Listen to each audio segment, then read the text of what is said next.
Recording in progress. Good evening, everybody. This is the regularly scheduled meeting of the Land Use Committee. Present at the beginning of the meeting, I'm Chair Rick Lipoff. At home we have the Vice Chair, Councilor Andrea Kelly. We have Councilors Downs and Greenberg at home as well.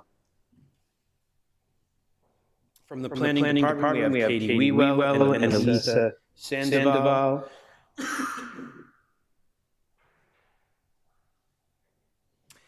And we should have Jonah Temple from the Law Department coming as well. Okay. Councilor Laredo is zooming in now as well. Okay. The first item of the night, 393-23, Padmini Pillai and Peter Balecki. Request to allow reduced setbacks for a detached accessory apartment at 599 Commonwealth Ave. Ms. Wewell? Yes, thank you, Mr. Chair. I'm going to share my screen with a presentation. Okay, so we have petition 393-23 for 599 Commonwealth Avenue. The petitioner is seeking relief to allow a detached accessory apartment that does not meet 1/2 of the principal building setbacks. When reviewing the request, the council should consider whether the site is an appropriate location for this detached accessory apartment with those reduced setbacks, whether it will adversely affect the neighborhood, whether there will be a nuisance or serious hazard to vehicles or pedestrians, and whether access to the site over streets is appropriate for the types and numbers of vehicles involved. So the subject property is a 5,408 square foot lot. It's relatively flat and it's a corner lot situated on the corner of Sumner Street and Commonwealth Avenue. Both buildings, so the principal dwelling was constructed around 1916. And the detached accessory building was constructed around 1921. So the two buildings are non-conforming regarding lot size, FAR, lot coverage, as well as the front, side, and rear setbacks. The site features landscaping, including trees, shrubs, and decorative paved areas. Vehicular access is provided via a curb cut along Sumner Street, which you can see where my cursor is right now. So the petitioners are not proposing any changes to the site in neither of the buildings, but they're just looking to legitimize that detached building as an accessory apartment in its current placement, so that results in reduced setbacks than what is required. For detached accessory apartments, the required side and rear setbacks are 1/2 of the principal dwelling setbacks or 7.5 feet, whichever is greater. Detached accessory apartments must always meet the required front setbacks for a principal building. So with the 0.7 foot side setback and the 2.2 foot rear setback, the building does not meet the 7.5 foot minimum required setbacks for the detached accessory apartment within the single residence 2 zone, and thus requires a special permit. So here are just some images of the property to orient everyone. You can see the principal dwelling on the left, and this is from Sumner Street. And then this is that detached accessory building, which you can also see here. And that is all we have. We are happy to answer any questions. Thank you very much. Are the petitioners here? And if so, would they like to add anything to what has already been said? Come on up. State your name and address again, please. Can you push the button down at the base? Can you hear me now? Yes. All right, cool. This is my first time speaking here. Hi, everyone. My name is Padmini Pillai, and this is my husband, Piotr Bieletsky. We live at 599 Commonwealth Avenue, and we appreciate you all taking the time this evening to meet with us. As mentioned, we're here to seek zoning relief to legalize this accessory building on our property as a detached accessory apartment. We are asking for a special permit to allow for reduced side and rear setbacks. And the zoning relief we are requesting reflects existing conditions with no changes to the site. I thought I'd give a quick background about our family and the reason why we're here tonight. My parents came to this country and met each other at Brown in the early 60s. They got married, moved to Boston, and then to Newton in the early 70s, and then into this current home in 1982 with my big brother. I'm the unplanned kid who showed up a little late to the party. I've lived in the house my whole life, except for college and grad school and a little bit before and after. My dad was a pathologist who ran a clinical lab for about 40 years, and he retired at the tender age of 79. And I'll speak more about Mom since this relates to her. My mom is a mathematician who came to this country in '63 to do her PhD in math. After being offered jobs at JPL and NASA back in the 70s, she was dismayed by the dearth of women in STEM. And as a woman ahead of her time, she chose to devote her career to inspiring women to pursue math and was a professor of mathematics at BU, Simmons, and LaSalle here in Newton for a total of 47 years. She retired at 76, but shortly after was diagnosed with semantic variant primary progressive aphasia, which is mainly word recall issues and some short-term memory loss, but she barely had any symptoms and was enjoying retirement with Dad.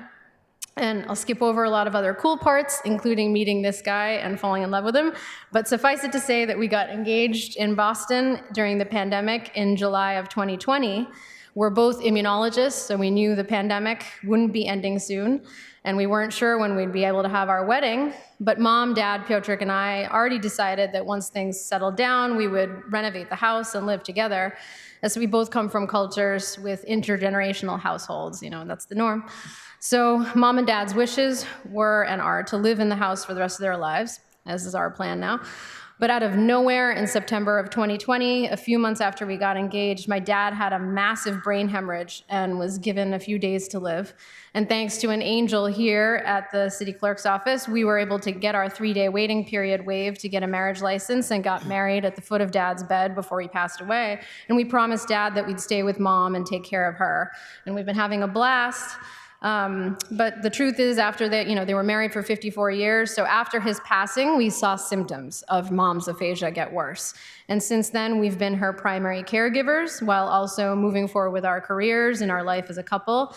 We have a patchwork of amazing companion caregivers for Mom who are like family, and she's doing well, but I'm part of the sandwich generation where I'm thinking ahead about elder caregiving needs as we are also thinking ahead about having kids and planning our future. And if the last few years have taught us anything, it's to be prepared for the unexpected. So we will likely need a caregiver on site round the clock pretty soon for Mom. So to that end, we seek to legalize the accessory building. It was constructed in 1921 as a garage and therefore predates the adoption of Newton zoning, which happened in 1922. So the setbacks do not meet current requirements. We're asking for a special permit to allow for reduced side and rear setbacks. And we recently discovered that the previous owner who converted the structure into an apartment did so without a permit. So the zoning relief we are requesting reflects existing conditions. It has a dedicated electrical system, plumbing, heating, with its own thermostat. It's fully carpeted. It has a full bathroom, kitchenette. And in my life, the building has just served as a game room for our family and where my parents threw my birthday parties as a kid. But now legalizing this accessory unit will enable us to accommodate the changing needs of our intergenerational family, ensure Mom's safety with a caregiver on site, and fulfill our family's wishes for Mom to stay in our home in the main house with us. So we are grateful for the help and support of our city council and for our amazing friends and neighbors who've helped us navigate the last difficult few years. And we look forward to being part of this incredible community that has raised me and is the reason my parents chose to move to Newton back in the day and why we're still here now. So thank you so much for your time. Thank you very much. Appreciate all that. Is there anybody from the public that wishes to speak on this item? Come on up. State your name and address. I think you got to touch it again. Light go on? The light is on. Okay. My name is Maureen Kruskal. I reside at 603 Commonwealth Avenue, so immediately next to the property we're discussing.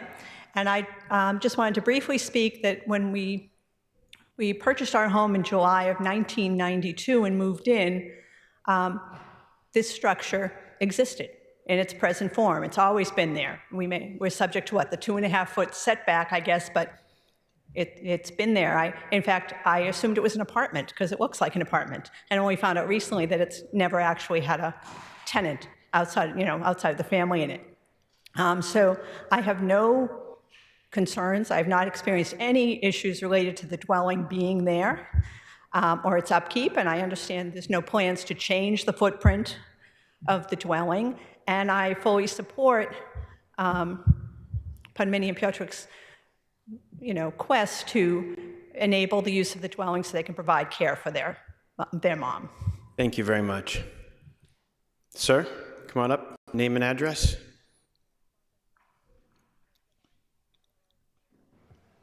Hi, my name is Lee McIntyre. I live at 607 Commonwealth Avenue, just the next house over from Maureen and 2 houses over from Padmini and Piotrek. I'm completely in favor of this. They're wonderful neighbors. My wife and I have lived at 607 since 2003. We have quite a nice street. It's quiet. Everyone gets along well. And I've been before you many times, supporting many different causes in my history in Newton. None more important than this because of the human stakes that are involved. When these two, before they got married and when Padmini was in graduate school, I became quite friendly with her father, with her mother. We would see one another in the street. They're very kind people. They're also very humble people. The 2 folks sitting here are not only immunologists, they're vaccine scientists. They're one of about 200 people who worked on the mRNA vaccines who saved our lives in 2020. I basically think that they should have whatever they want. Thank you. Thank you. Thank you. Just want to take a moment and bask in this beautiful, congenial neighborhood that isn't always what comes in front of us, so I really praise all of you. Anybody else from the public wish to speak? No? We'll take it into the council, Councilor Laredo, and welcome Councilor Lucas, who just walked into the chamber. Go ahead, Councilor Laredo. Thank you, Chair Lipoff. So full disclosure, I've known Dr. Kruskal since our kids attended Ward School kindergarten together. That's a number of years ago now. I'm also well aware of this project. I think it's great. I don't want to take, frankly, I don't want to take a minute more of their time of approval, and let's see if we can vote this out as quickly as possible.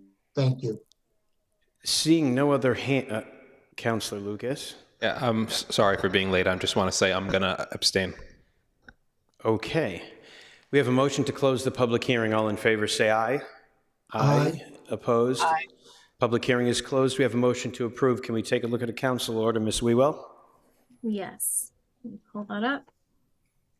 So these are the special permit findings you saw earlier. So basically we point to, the building is in its current configuration. It's been that way for over 100 years now. It predates the zoning. There are also no proposed modifications to the plan, only to establish this use. And that is pretty much it that we've used for findings. Standard conditions? Oh no. Yep, that's fine. Sorry. That's all right. Yeah, standard Okay. conditions. All right. Mr. Clerk, please call the roll. Councillor Bowman? Aye. Councillor Downs? Aye. Councillor Greenberg? Aye. Councillor Kelly? Aye. Councillor Laredo? Aye. Councillor Lipoff? Aye. Councillor Markowitz? Motion passes. Good luck. Take care. Okay, the next item is 392-23, Robert Davis. Request to further extend a non-conforming side setback and to allow a dormer greater than 50% of the wall next below of the wall next below, within 3 feet of the end wall and with an uninterrupted wall plane at 66 Allison Street. Ms. Sandoval. Great, I'm just going to share my screen now. Can you see this okay? Yes, we can. Great. So this is petition number 392-23 for the property located at 66 Allison Street in Nonantum. The proposal is to construct 2 dormers on the 3rd story of the multifamily house to two-family house, which requires a variety of dimensional reliefs, including to vertically extend the non-conforming side setback, to allow a dormer with an uninterrupted wall plane extending beyond 2 stories, to allow a dormer greater than 50% of the length of the exterior wall of the story next below, and to allow a dormer within 3 feet of the intersection of the roof and main building wall. So the criteria to consider are this specific site is an appropriate location for the 2 dormers as designed. The proposed dormers as designed will not adversely affect the neighborhood. There will be no serious nuisance or serious hazard to vehicles or pedestrians. Access to the site over streets is appropriate for the types and numbers of vehicles involved, and the vertical extension of the non-conforming side setback is not substantially more detrimental than the existing non-conforming side setback is to the neighborhood. So here is showing the location of the property outlined in blue on Allison Streat, near the intersection with Los Angeles Street. The immediate neighborhood is zoned multifamily residence 2, and the area to the north of the property along California Street is zoned business use. Stearns Park is located just south of the site on Jassett Street. And here is the proposed site plan. The lot itself is 4,713 square foot. It's slightly undersized for the 7,000 square feet required for the district. The front setback is also non-conforming at 6.1 feet, where 15 feet are required. And the side setback is non-conforming at 5.6 feet, where 7.5 feet are required. And the rear yard is 40.8 feet, which is larger than the minimum of 15 feet that are required. So the driveway is located just south on the north side of the property. And the 2 dormers are kind of sketched out in hatched lines on the site plan. They are located at the front of the house and the rear of the house and the 3rd story. The dormer in the rear requires the most in terms of dimensional relief, including extending an existing non-conforming side setback vertically and allowing a dormer with an uninterrupted wall plane extending beyond 2 stories. The front dormer requires relief to be closer than 3 feet of the intersection of the roof and the main building end wall. And so this is just showing the elevations of the proposed dormer. You can see here the 3rd story right side and rear elevation of the dormer and how that would look on the side and to the rear of the property. And this is showing both dormers, the one dormer on the front of the property and on the rear of the property from the left side elevation. So just in terms summing up the planning analysis, the FAR would increase from 0.353 to 0.57, but it's still below the maximum FAR of 0.58 for the MR2 district. The lot meets minimum open space and maximum lot coverage requirements. And the vertical extension of the non-conforming side setback is to the rear of the house and wouldn't impact views from the street. There's also a larger than average backyard, rear yard setback, which helps to reduce visual obstructions for neighbors, and overall is not likely, the dormers are not likely to adversely affect the neighborhood. So that's all I have for now, and happy to answer any questions. Thank you very much. Is the petitioner here? Anything to add to that?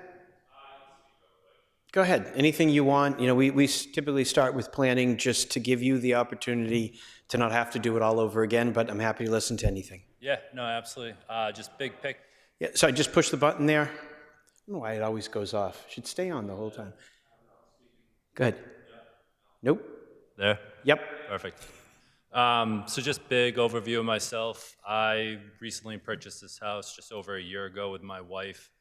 It is a two-family home. We knew that was the way we'd have to purchase to be able to live in Newton, and ultimately, when having children, be able to go to the school system here. As of very recently, we are expecting our first child, and we know that we're going to have to be doing some additional structures to the house, mostly to have a second bathroom. I had never known this, not having kids before, but apparently we need a tub. So on the third floor... Just lean in a little bit. We can't hear you. Yeah, sorry. So on the third floor, we need a second master bathroom, as well as extending the master bedroom. And we have hired Neil Construction, who's been great to work with and learning the ins and outs. We've already met a good amount of neighbors. I've made them aware of the progress, and they're all excited and happy for us. The adjustments are very minimal. Ultimately, we just need more room going up the third floor walk-up. And then on the back, where we are building over, it's all pre-existing structure, so it's nothing that's going to be encroaching any bit more on our neighbors around. But just wanted to make sure it was comfortable and understanding what we're looking to achieve. Thank you very much. Thank you. Anybody from the public wish to speak on this at home? Nobody? Councillor Greenberg. Oh, thank you, Mr. Chair. I agree with planning that this will not have an adverse effect on the neighborhood. This is pretty much a de minimis project, and I am in support of it. When you're ready, I will close the public hearing and move for approval. I'm ready. Is everybody else ready? I think we are. Motion to close the public hearing. All in favor, say aye. Aye. Opposed? It is closed. We have a motion to approve. Can we take a look at a council order?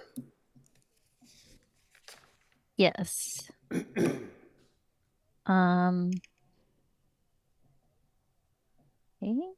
on a second.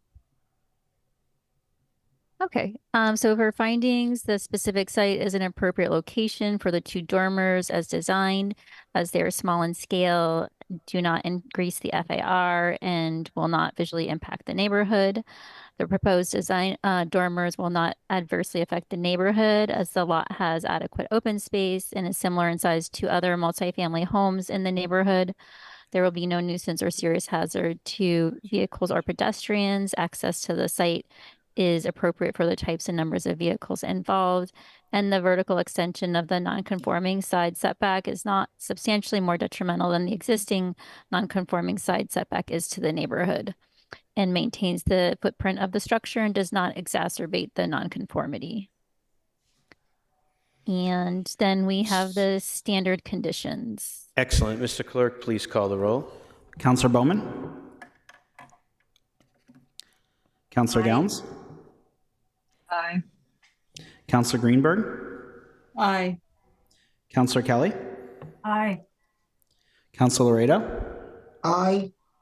Councillor Lipoff? Aye. Councillor Lucas? Aye. Councillor Markowitz? Motion passes. Thank you very much. Good luck with your project. Yep, have a good night. Next item of the night, Ifat and Yaniv Bejarano, request to exceed FAR to allow an oversized detached accessory apartment, reduce setbacks for the apartment, and to allow oversized dormers at 16 Everett Street. Ms. Wewell? Yes, thank you, Mr. Chair. I'm going to share my screen once again. Okay. Okay, so we have petition 391-23 for 16 Everett Street. The petitioner is seeking relief to exceed the FAR to allow a detached accessory apartment that does not meet principal building setbacks, and to allow a dormer exceeding 50% width of the wall plane below. So they are seeking to demolish an existing garage, construct a new garage with an accessory apartment, as well as make a relatively modest addition to the principal dwelling. When reviewing the request, the council should consider whether the site is in an appropriate location for the detached accessory apartment with reduced setbacks and that oversized dormer, whether it will adversely affect the neighborhood, whether there will be a nuisance or serious hazard to vehicles or pedestrians, whether access to the site over streets is appropriate, and lastly, whether the increase in the FAR is consistent with and not in derogation of the size, scale, and design of other structures in the neighborhood. So the subject property is on a 10,658 square foot corner lot with a single family dwelling constructed circa 1917, as well as a detached garage. The parcel is situated at the corner of Everett Street and Dalton Road, or Dalton Street or Road. The principal building has a non-conforming front setback of 19.7 feet. From Dalton Road, there is an existing 251 square foot detached garage at the southwest corner of the site. The site features landscaping, including trees and shrubs, which screen much of the site from the public way, especially along Dalton. Vehicular access is provided via a curb cut and driveway from Everett Street.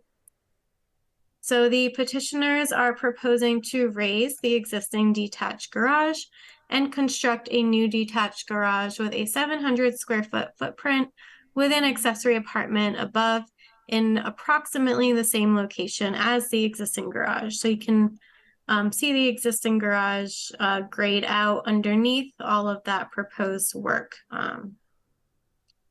So again, for detached accessory apartments, the required side and rear setbacks are half of the principal building setbacks or 7.5 feet, whichever is greater. The petitioner is proposing to construct a new accessory building with setbacks of 5 feet, which is the minimum required for garages. However, when introducing the accessory apartment use, the setback requirement increases to 7.5 feet.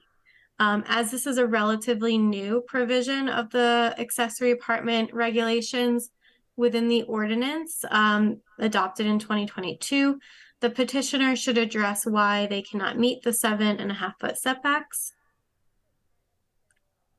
So the first floor will have parking for 2 vehicles, some living space, and ground level access to the upper half story.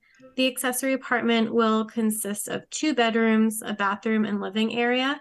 The petitioners propose a 16-foot wide dormer to the half story along this front elevation, with the exterior wall next below at 24.6 feet wide, thus exceeding the 50% allowed as of right per the ordinance. The addition to the principal dwelling adds about 142 square feet, and it's to the rear of the principal dwelling, so likely not visible from any public way. The detached accessory building's construction adds 911 square feet of floor area to the site above what is existing. The addition and new construction increase the site's FAR from 3,066 square feet to 4,119 square feet.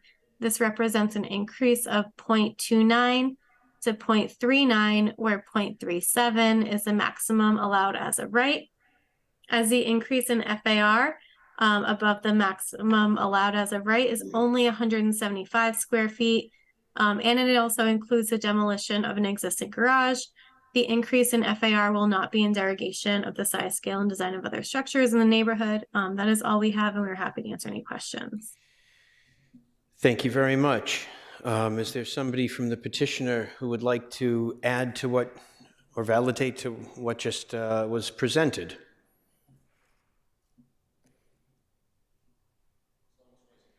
Can you unmute and state your name? and address. Hi, good evening, everyone. I'm Lee Silverstone. I'm the architect working on the project. And thanks, Katie. You did a really nice job with the presentation. I really just have a few things to add. So if I could share my screen, I can go through it quickly Sure. because we covered most. Sure. Okay, here we go.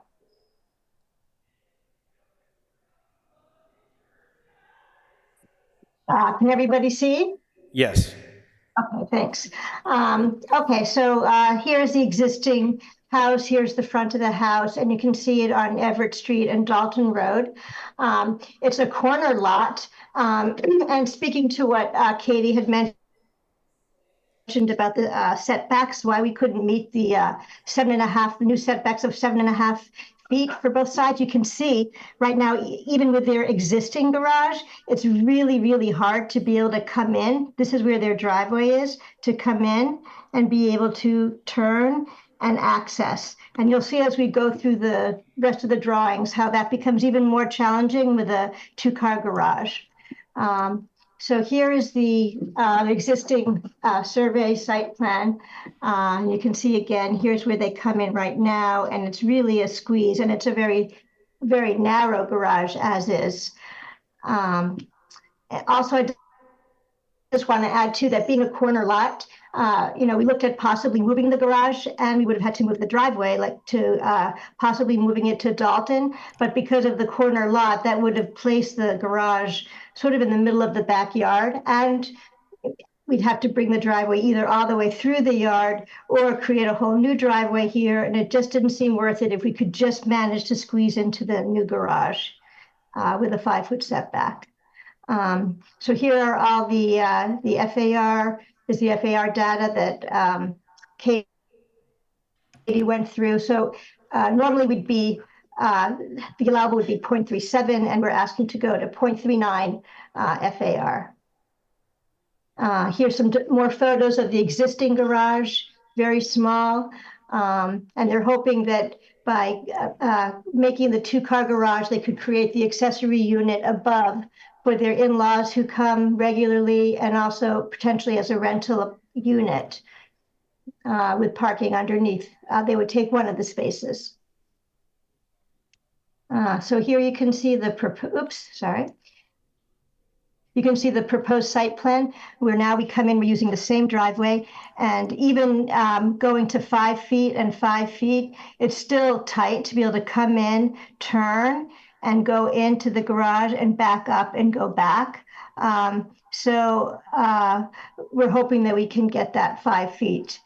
Also want to point out that the whole area here in the front, the drive-in, they're hoping to get rid of some of the asphalt. They never liked it.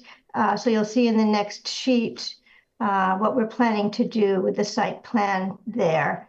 We're hoping to, let me just move this. Yeah, we're hoping to create just sort of a nicer driveway, where they can, it sort of blends more into the grass because the front yard, they have their walkway and just the grass area here, and they liked it to all sort of blend right in and create a driveway with a courtyard back into the garage in space in the back. So here's that small single-story mudroom that we'd like to create, which is basically an extension of their existing porch.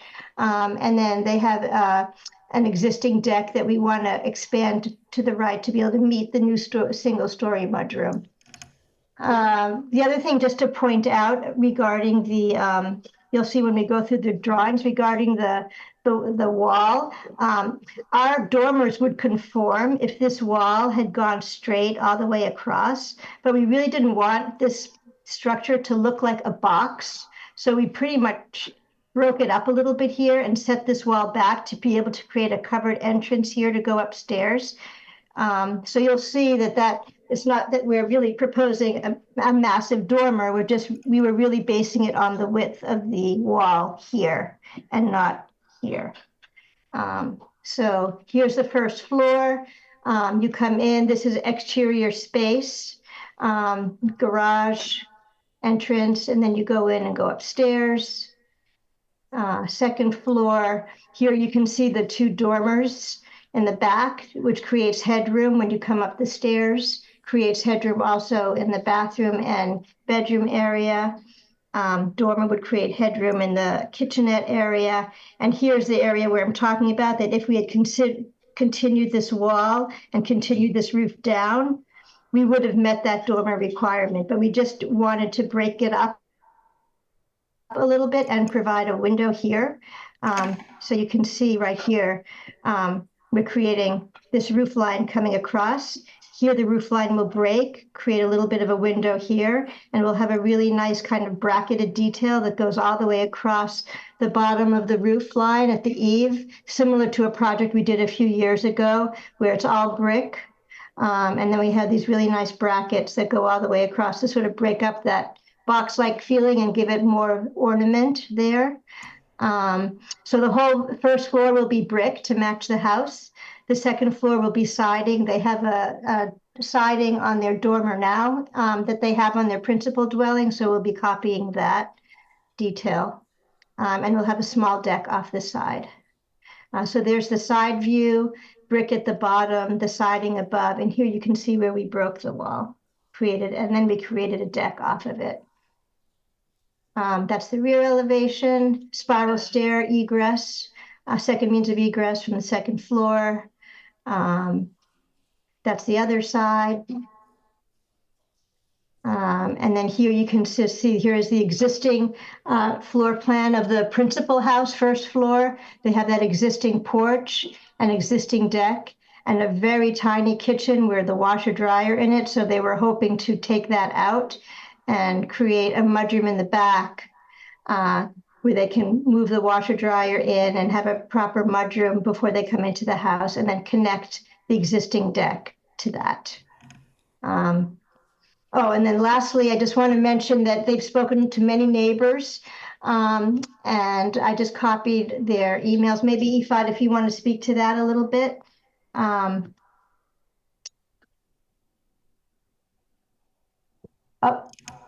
We can see those. We can see those. Yep.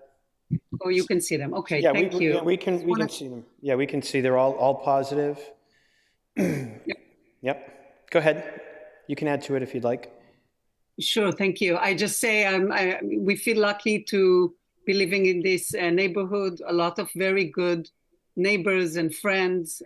We've lived in this house for 11 and a half years. So it's not that we came and just decided immediately to change things. We've been in this country for 23 years, came here from Israel. I came to do a postdoc, and Yaniv came to, my husband came to work for a startup.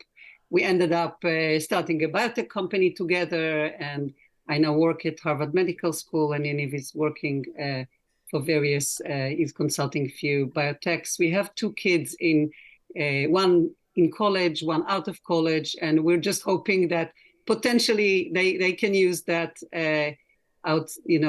that apartment as well as our parents when they come. That would be very helpful. Thank you very much for considering. Thank you. Thank you very much. Thank you very much. Okay. Is there anybody else from the public? If you could stop sharing your screen, Ms. Silverstein, please. Sure. Thank you. Anybody from the public wishes to speak, please raise your hand at home or unmute and state your name and address if anybody's here. I don't think so. We'll take it into the council. Councilor Bowman. Good evening. Can you hear me okay? Yes. Oh, perfect. Thank you. So this is in my ward. I think it's an excellent project. I appreciate all the details shared by the architect of, how beautiful this is going to be. I do know that the one question that came up from planning was about the 5 feet setback. I'll note that not only did the neighbors support this project, but the two abutting neighbors at 83 Dalton and 223 Grant both specifically mentioned that they had no issue with the decreased setback. And I do agree that this seems, driveway wise and sort of just access to the site seems to make the most sense. So I'm happy at the proper time to close the public hearing and move approval of this project. Thank you. Thank you, Councilor Bowman. The way I look at this, 5 feet or 7.5, 2.5 feet is not a lot. And whatever's next door matters to me. And it's a garage from the other property that's up against this property. And on top of that, I guess the people in that home are supportive as well. So the question is always, why can't you just build it within if it's brand new? And the way I look at it is it's more than just that. It's the situation of what's next door as well, and the reasoning. And I think that the architect, who gave one of the best presentations from an architect I've ever seen, and love the visuals, that driveway is fantastic. And we are not the taste police, but it is helpful to see actual pictures and renderings of what we're talking about. So I thank you for that. Councillor Kelly? Thank you, Mr. Chair. Yeah, I agree that the presentation was really helpful, and I like the elevations. Even the expanded kitchen and the mudroom in the main house really makes sense to me. My only question also was about that only 2.5 feet more of setback. It would have been helpful for me, because I'm a landscape architect and site planner, to see the turning radius for getting in and out of those parking spaces, because to me, shifting it 2.5 feet ought to be doable. Though on the other hand, that if you're facing the garage, driving up to the garage, that right hand garage style looks like it's going to be hard to get out of anyway, especially with that kind of, I would call it slightly odd circular patio driveway area. I'm not sure what the plan is for getting the car out of there and backing up and being able to go down the driveway front first. Perhaps the architect would like to address that. Sure, I can share my screen again, or I can just mention that we did many studies with the car trying to figure out exactly that particular space, how you would back out and turn and go out. And it was really tricky. The patio that I drew, that might not be the exact configuration at the end. We want to have a really nice courtyard there. So I think it's going to be the kind of thing, this is what we discussed, is that we'll probably actually, once the garage is built, we will take their car and we'll back out and we'll see like what we can do, and we'll do the courtyard around it, because even believe it or not, with that additional 2.5 feet, it was still tight. We honestly, we wouldn't have asked for it because we didn't particularly want to go through the route of asking for that and the special and adding that to the special permit. But it really does help us tremendously, and that's why we did ask the 2 adjacent neighbors beforehand how they felt about it, and they seemed to be okay with it. So we continued going down that route. But to be able to get the 2 cars plus to get a stairway up was a challenge. We couldn't. We didn't have much leeway to shift. And like I said, we did study for a while the possibility of putting it off of Dalton Road just to avoid that problem. But the corner lot really is tough to work with for that. So that's why we did it. Thank you. I just think if you'd had a standard turning radius template, that would have helped you. I think that you'll probably end up with like shared patio backup driveway space, dual purpose, something like that. But I'm happy that the neighbors, that particularly the abutting neighbors, don't have an issue with it. I think it was well done. It's well thought through. I just wanted to ask about, is it possible to not have to ask for that relief? And it sounds like it's not. And so I'll be okay with it too. And thank you for the presentation and the nice work on this project. Thank you. Thank you. Was there a Sam Goldenberger who was raising a hand before? If so, please unmute and state your name and address. Hi, I'm Randy Goldberger, wife of Sam Goldberger. And it seems like everything went fine, but I was just going to say, we are the abetting neighbors and we have no problem with it. Right now, as it is, they can't get into their garage. And I kind of feel like everyone living in Boston should be able to access their garage if they want to park in their garage. So I think it's also lovely that the fact that their children might come back and stay there. Being a mother of 6 children and grandmother of 5 children, I would love if my grandkids and my kids came back to live there. So I think that's a wonderful idea. I think it's lovely. Thank you for your comments. Appreciate it. Richard Dale.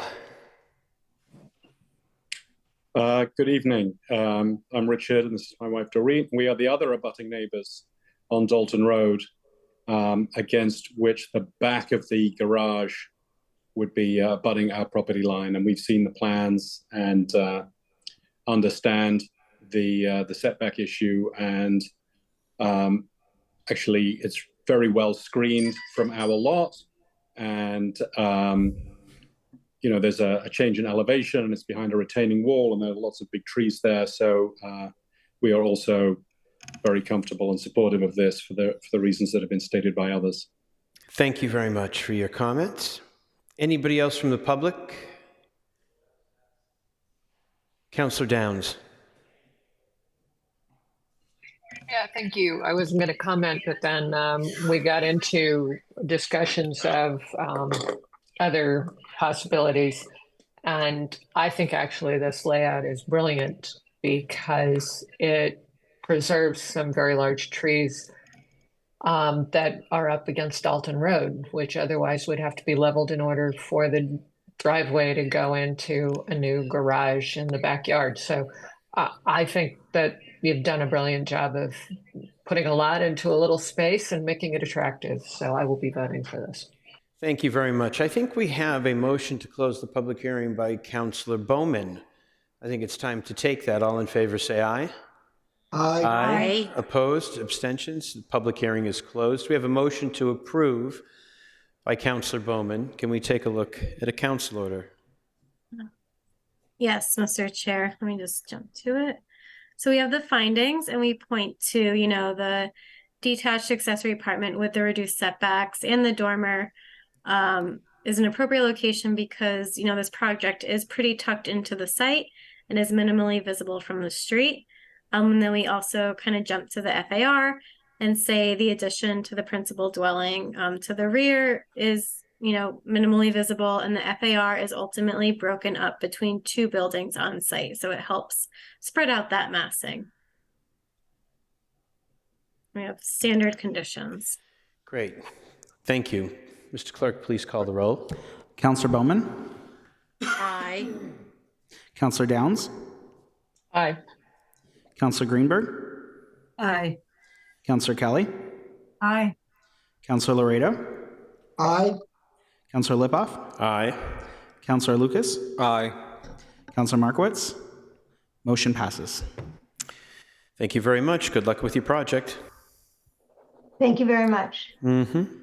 Thank you very much. Thank you very much. Absolutely. Take care. The next item of the night is 390-23, 84-94 Rose Street, LLC, care of Claire, I don't know what. Request to allow for-profit educational use at 84-94 Rose Street. Ms. Sandoval.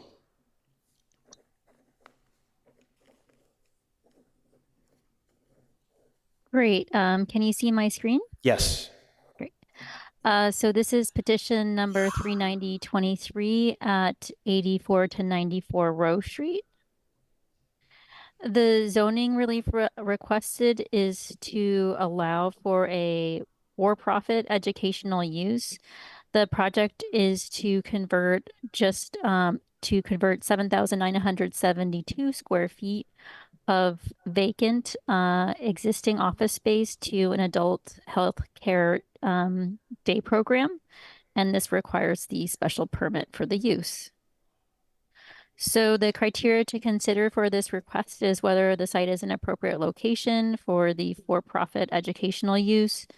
The proposed for-profit educational use as developed and operated will not adversely affect the neighborhood, and there will not be a nuisance or hazard to vehicles or pedestrians, and that access to the site over streets is appropriate for the types and numbers of vehicles involved. So this is an aerial map showing the location of this large property outlined in blue. The property is just over 164,000 square feet and is improved with a light industrial building. as well as a large surface parking area across Rowe Street from the building. The surrounding neighborhood is a mix of industrial and residential properties, and it abuts directly abuts Interstate 90 to the south. The property is located in a manufacturing zone with a single residence 3 zone to the west and north.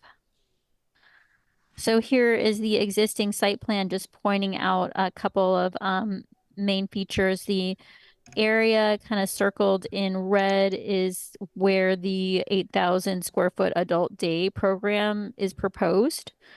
And just pointing out where the large surface parking lot is associated with the property that the daycare program can use for employees and other visitors.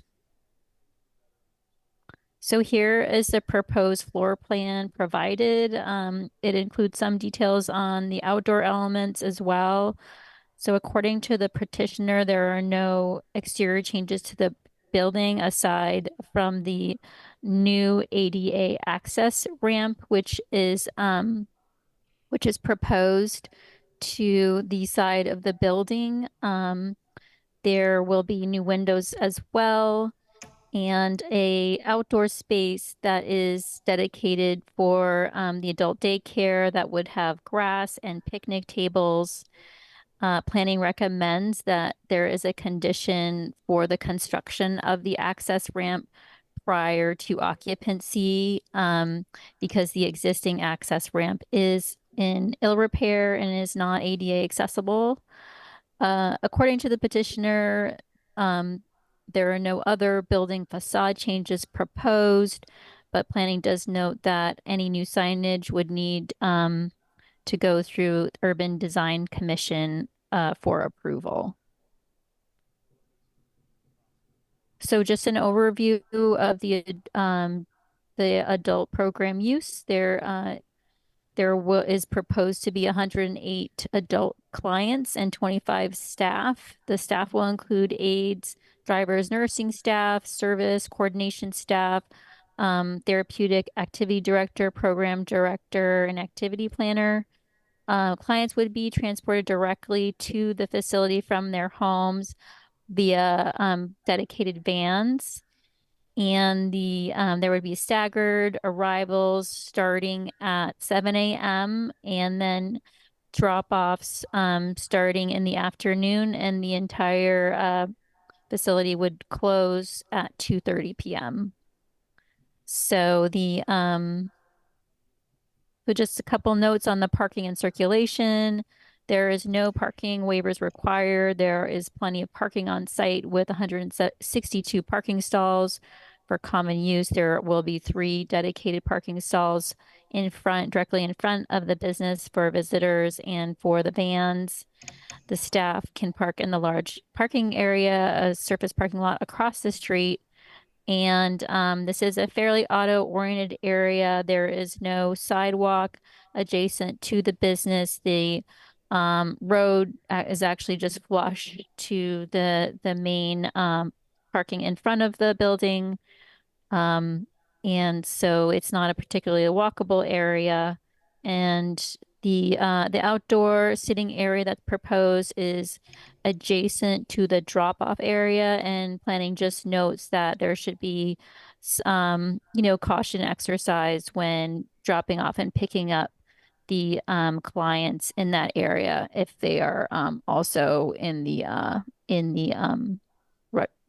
outdoor space as well, because there is no barrier proposed. So just summing up the analysis, so no major concerns with the use. It does not require a parking waiver and fits in an existing vacant office space. There's no neighborhood impacts associated. It's in a kind of mixed industrial area and adjacent to Interstate 90. And it would provide a new ADA ramp, which would enhance accessibility for the site. And planning recommends that this is included as a condition of approval. So that's all I have. Happy to answer any questions. Thank you very much. Is there anybody from the petitioner group wishes to speak and add anything that's already been said? Add to it? Anybody? Yes, I'm here. Catherine Adams, on behalf of the petitioner from Schlesinger and Bookbinder. Thank you, Ms. Adams. Go ahead. Hi, good evening. I have a brief presentation, which I'll make even briefer because Ms. Sandoval did such a great job. But I did want to share a little bit about the bus van schedule as well as the planned activities. Go ahead. That's okay. Sure, go ahead. All right, I'm going to share my screen. Let me just get that up. So I think we're fairly well oriented to the site at this point. So I will skip ahead. I did want to note that this area highlighted in gray is the drop-off area, so vans will pull here. Clients will be able to enter the site via the ramp, and there will be free spaces reserved here because, as you can see, the plan is to have 5 vans each run two trips each in the morning and in the afternoon. So there's a little bit of queuing area right next to the front door, and then the vans will go into the main parking lot, which is where the employees and visitors will park as well.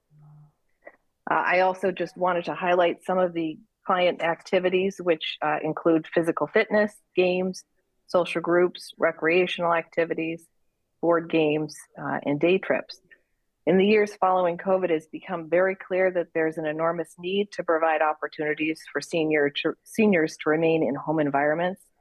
The applicant will serve a local population of elders who desire to continue to live in a residential setting, typically with extended family, and who need support during the day.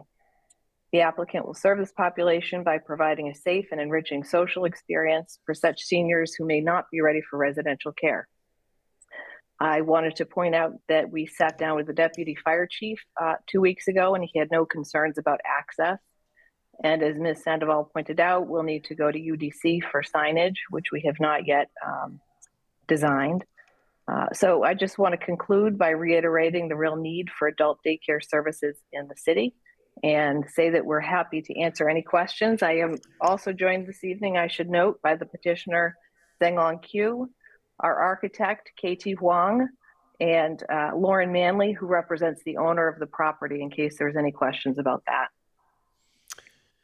Okay, thank you very much. Is there anybody here from the public that wishes to speak on this?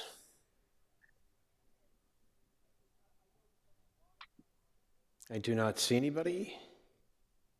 I'll take it into the council. Councillor Gentile. Thank you, Mr. Chairman. Actually, if you want Councillor Kelly to go, she's on the committee. I can wait. Neither here nor there. You're the councillor from the ward. Why don't you go? All right. Fine with me. So is it Ward 4 or Ward 3? I thought it was 4. I thought it is 4. Okay, thanks. So first of all, if I just want to get some information because this is the first that I've heard of the project, and it's a pretty significant from a size standpoint. And I think if Councillor Markowitz was here, he would clearly point out that he hasn't heard anything and the project is actually behind his house. So I would have been nice to hear from either the petitioner or counsel for the petitioner as to what was going on. So someone might be kind enough to contact Council Markowitz before the vote on this. I think he would appreciate it. As far as I think I counted maybe 10 van trips. Is that the way that it works out in the morning? Ms. Adams? Correct. Yep, that's correct, she said. Okay. And was wondering who was actually running the program, the company. Is it something that they run other types of programs like this, and sort of like the target audience and anything that could be shared about the actual folks that run the program? Sure. Mr. Q, who's here this evening, is going to be running the program, and his background is he has done so previously in China. His target audience is primarily local seniors. And Zhenglong, if there's anything you'd like to add, you may do so. Hello. I have taken this project in China about 10 years ago, and this is the first program I'm in America, and we mainly take the elder and some adult who have a disability.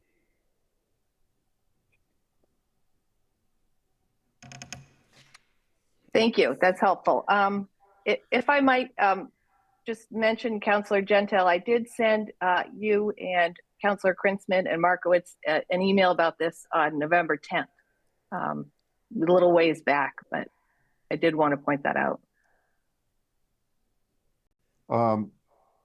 Can you add, right. Ms. Adams, can you add to what Mr. Q just said to give us an overview of other sites that he's run, or just give us something more? Thank you. Thank you, Mr. Chairman. I guess that's what I was trying to get at. Yes. We didn't completely get everything that Mr. Q said, so if you could help us out, please. Yeah, no, I think I don't know if Mr. Wong, you've been working closely with Mr. Q, and I think you might. Is there anything you can add? Again, I'm sorry, sir, you're muted right now. I can jump in too. My name's Lauren, and I've been working with Mr. Q and Mr. KT Huang on the project. And basically what Mr. Zhenglong would be interested in doing is, as Catherine discussed, having vans pick up all the seniors in the morning from their houses. And then as each of the vans come in, they would be dropped off. Once they get inside, they'll be given, all the food will be brought in, so there won't be any cooking or anything done on site. All the seniors will have a nice warm meal for breakfast. And then we have another adult daycare center located in Bedford, one of our tenants. And usually what happens is they have a giant common area where they all sit around and play games in a circle. They can talk, catch up about their day. There will also be a nurse on site, like Catherine said, who can provide medication to all the seniors, which is really helpful because, as we know, a lot of seniors sometimes have a hard time remembering. And when they're left home alone all day while folks are going back to the office, it can be really anxious to know if they've taken their medication on time or not. And then there is an existing shower there, so we're going to redo that, make it ADA compliant so that seniors can also have a shower if they are needing help and care taking a shower. They will also be given lunch, which will also be brought in, more activities, and then they'll be brought home at around 2, done in shifts. Thank you very much for that information. Oh, I also wanted to point out that this facility is licensed by the Department of Public Health. So I believe that Mr. Q is engaged in review of his program with that entity. Excellent. Thank you for all that information. Councillor Lucas? I can come back to Councillor Gentile. Go ahead, Councillor Lucas. Okay, thank you, Mr. Chair. Ms. Adams, I believe you represented a different client for an adult daycare on California Street either last year or 2 years ago. That is correct. What's that? Yeah, that's correct. I couldn't remember what year it was. These years are getting mixed up. Just wondering, is this similar to the project you represented on California Street?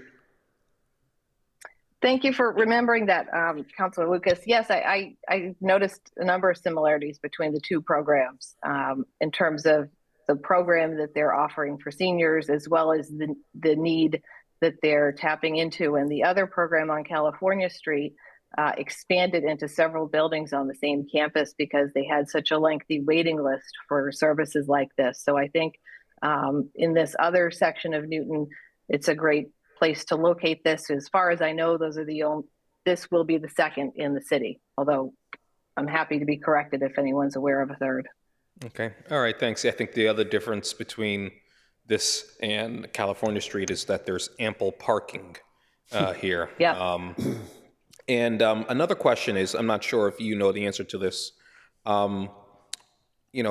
There's 3 or 4 very large warehouse buildings right there on Rose Street. Are all those buildings occupied with different companies, or if you know?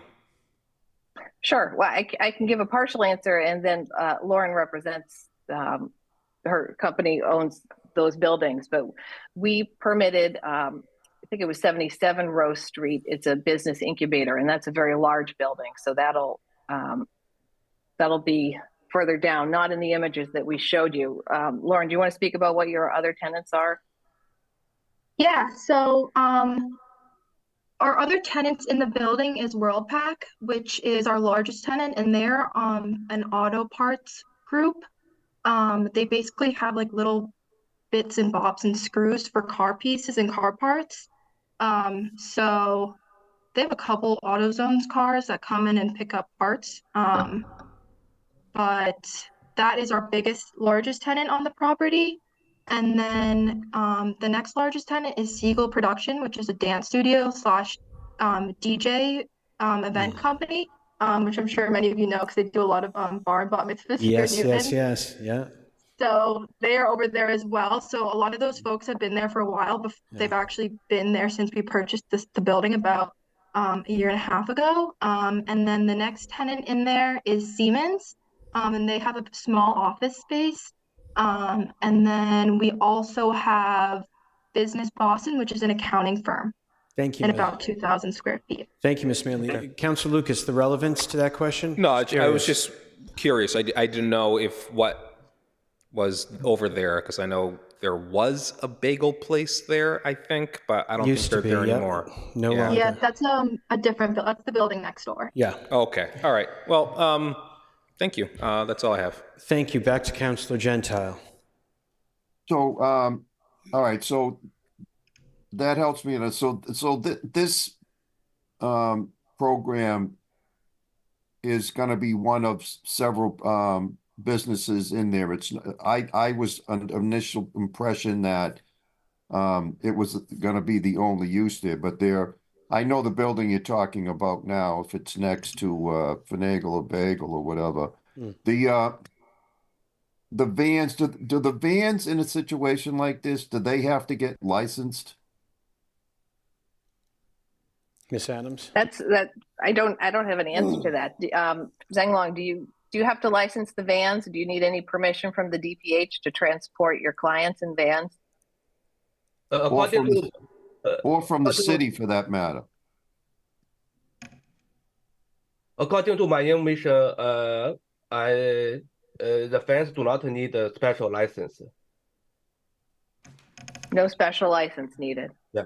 Well, I hope that someone will just double check that, because, we have to give out licenses a lot of the colleges, that are busing kids around to the campuses and so forth, we end up licensing them all the time. I just think that someone should just double check and see if in fact, this use would need a license also.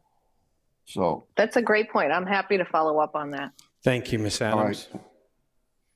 And then, as I said, I think it would be helpful if someone could. I'm sorry, Ms. Adams. I don't remember seeing the email. It's probably my fault. We've been a little busy as of late, so I'm sure you sent it, but I don't remember seeing it. And I know that Council Markowitz doesn't. So if someone could just touch base with him before this is voted out, I think that would be appreciated, and I'll just leave it at that. Sure, we'll get to him, and he'll have more than, he'll have till Monday, I guess, to take a look at it. We'll reach out to him. Councilor Bowman. Thank you very much. I wanted to say that I'm very supportive of programs like this. We have a growing senior population. There's been a lot of published research about how no community, especially communities like Newton, are prepared for our growing senior population and what we're going to do as far as providing care and housing and sort of all of that. I know there must be more than one other program because I work out in the morning at the Y, and multiple vans from different locations seem to be showing up with lots of very happy seniors all together. I'm often on the bikes next to them, and we chat a little bit about the fact that they're there with all their friends and they like hanging out with lots of other seniors. So I think this is a really great idea. And I was going to point out that I do know that these programs are regulated through the Department of Public Health at the state level. So much like a daycare, they are inspected and have to hold up to those items, hold up to their regulations. But I really hope that we're all supportive of this program. It sounds like another great resource in Newton for the families of Newton to make sure that their loved ones are cared for. Since Chris isn't here, Councilor Markowitz isn't here, I'm happy to close the public hearing and move approval when we get there. Thank you. Excellent. Thank you. It is the largest growing segment of our population, and it's anything to support our seniors is a great thing. Councilor Kelly. You. Back to me, finally. I'm trying to get I have a much better feeling for what this program will be like after the conversation tonight, but I still have a couple of questions. I'm not sure I heard everything correctly for part of it, but following up on a comment Councilor Bowman just made, she talked about serving Newton families. Is this primarily Newton seniors that are being picked up at their homes by those 5 vans, driven to the facility? The vans drop them off by the ramp. The comments earlier by planning about separating that outside seating area from the van drop off, whether that's by bollards or tables or benches or something, is a really good idea. And then the vans go park in the ample parking lot during the day, except for the day trips, which I had been wondering about that. Are there going to be field trips? So there are going to be some trips during the day. It's not just the morning drop off and the afternoon pickup and delivery. It's some trips during the day, it looked like on that activities chart. Is that correct? I see Lauren Manley kind of nodding. No? Oh, sorry. No. I think he has more plans for people to come in and do shows. Like maybe they have the musician come in and perform for all the adults. And I think that if he did do that, it would kind of be a once in a blue moon kind of special occasion. This would be mostly for, especially to, I don't think I mentioned earlier, but a lot of folks that are going to be working at this care facility also speak other language besides English. So it's also going to be kind of reaching out to a lot of folks that English isn't their first language, especially the elderly folks where English isn't their first language. And sometimes people are just having a hard time finding a place for mom or dad where English isn't the first language, and it can be kind of hard to come about. So yeah, Jang Wong, please jump in.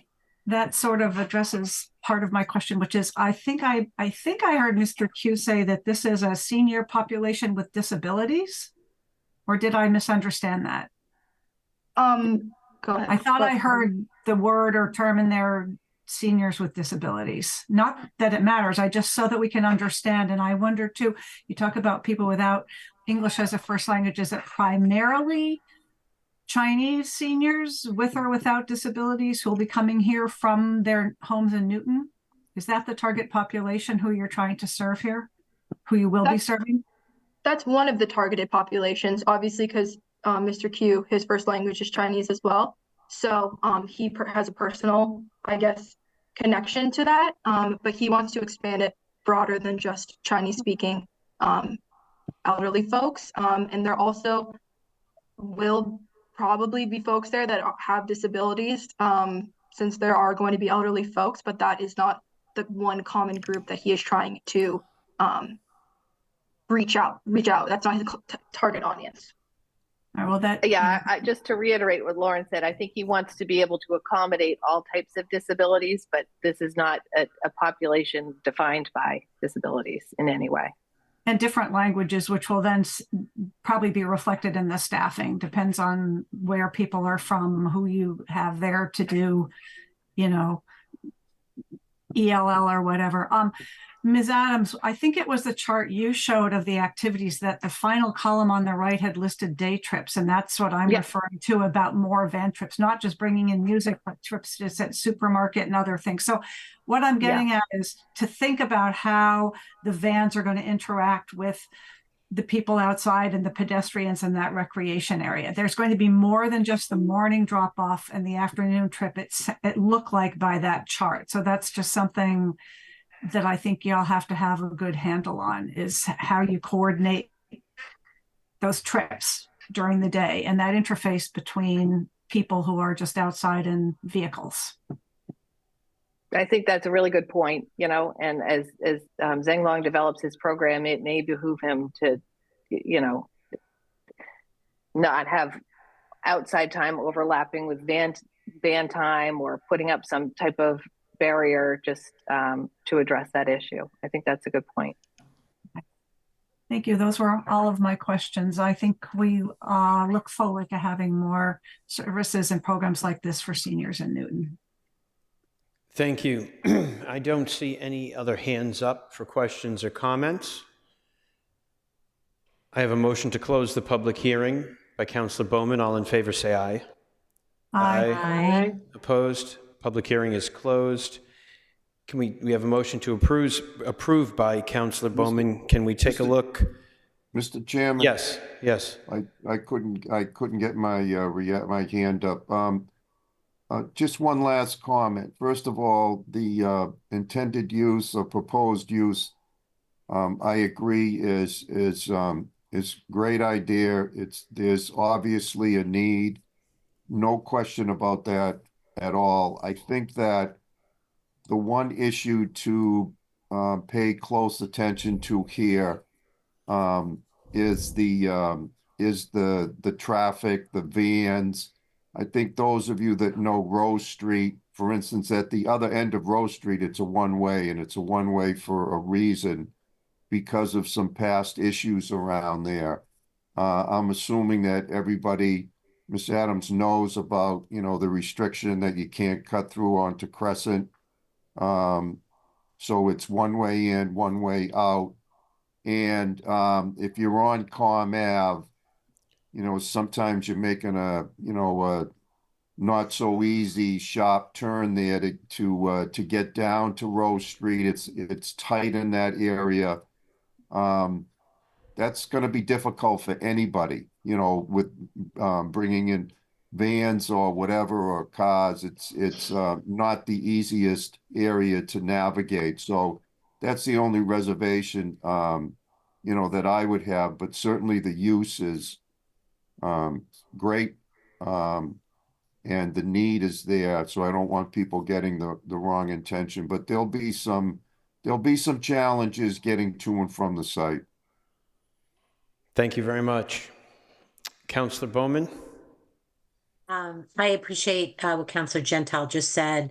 I would imagine, though, that there are many uses, by right uses for this this size of building that could generate much more vehicle traffic throughout the day. So, you know, this will have staff that's coming in the morning, leaving in the afternoon, and vans that come and go once, maybe twice, a handful of vans. So I'm less concerned about that than some other uses that could be here, that Jeff, could be generating 20, 30, 40 trips an hour through that intersection. So thank you very much.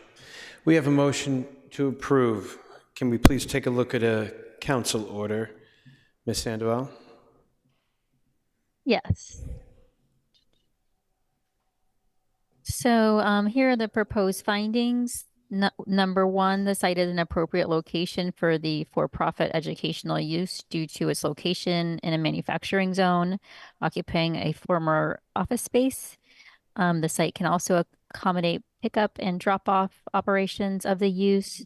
To the proposed for-profit educational use as developed and operated will not adversely affect the neighborhood because the business is located in a large office and light industrial building with other business uses and has adequate parking. 3, there will not be a nuisance or a serious hazard to vehicles or pedestrian, as there is a plan for transportation of clients to and from the facility by van, and a new ADA ramp will be constructed. 4, access to the site over streets is appropriate for the types and numbers of vehicles involved. And then we have the standard plan referencing standard building permit condition, as well as a condition that we've had previous types of uses, limiting the number of clients and employees to what the business has proposed. So it would be 108 clients and 25 employees. And any increase would require an amendment to the special permit. And then a standard final inspection certificate of occupancy condition. To this, we proposed a new ADA accessible ramp that would be required prior to occupancy.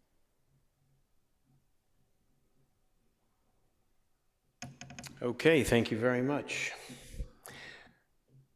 We have a motion to approve. Please call the roll. Counselor Bowman? Aye. Counselor Downs? Aye. Counselor Greenberg? Aye. Counselor Kelly? Aye. Counselor Laredo? Aye. Counselor Lipoff? Aye. Counselor Lucas? Aye. Counselor Markowitz? Motion passes. Thank you very much. Good luck. Thank you. Thank you, guys. All right, take care. Thank you. The next item is 339-23, parens B, request to amend the site plans associated with special permits 48014, parens 4, and 327-21, and associated relief relative to parking at 283 Melrose Street, Turtle Lane, LLC. Ms. Wewell.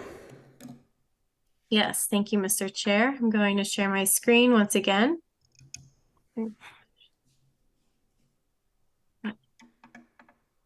So we have petition 339-23, parens B. Just some history. You might remember this slide from the last time the Land Use Committee met on this item, which was November 21st. So much of the history has stayed the same, except there was a more recent amendment, 339-23, parens A, that was granted November 2023, which is still pending before the full city council. So this allowed changes to the site plan, but also waived the minimum parking stall depth. It allowed a two-way driveway with less than 20 feet, which was always on the plans, just not directly granted. And it also reduced the perimeter landscaping along Ash Street. So the petitioner did get approval for that last time before the committee. However, there were some aspects of the site where relief was held to see if perhaps the petitioner could improve on the site plan and bring the site further into compliance. So the petitioner submitted a revised site plan December 1st. So you can see this is all the original request. So this amendment to amend the site plan falls under both special permits to allow outdoor parking within 5 feet of a residential building. They've amended the site plan to eliminate this relief and bring the site into compliance. And I'll get into that later on how they did that. To allow the two-way driveway with less than 20 feet, that was approved and reflected an aspect of relief that was always in the plans.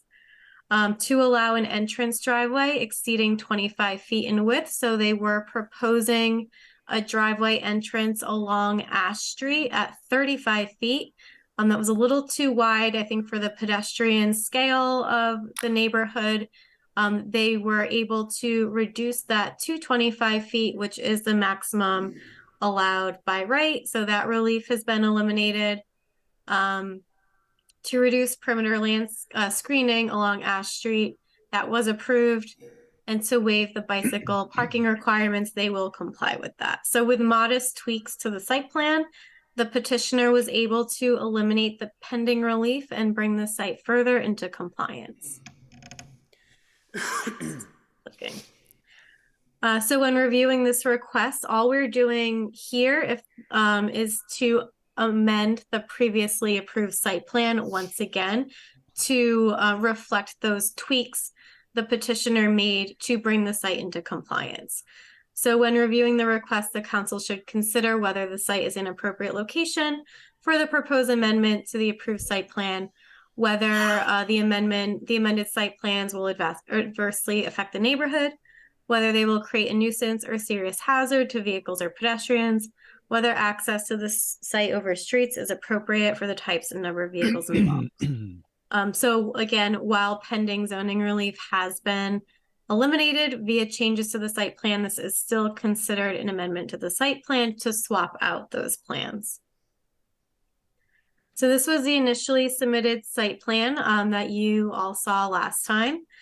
You can see the areas of that the committee directed the petitioner to do some more work on.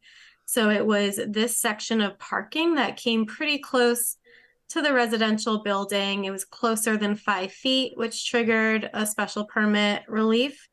And then also this 35-foot wide driveway opening along Ash Street, which was another component of the relief that we just reviewed. So the revised site plan that was submitted earlier this month shows this area of parking fully compliant, meeting the 5-foot requirement from the building as well as the street. So they did that by removing one parking stall here, relocating it down into this row.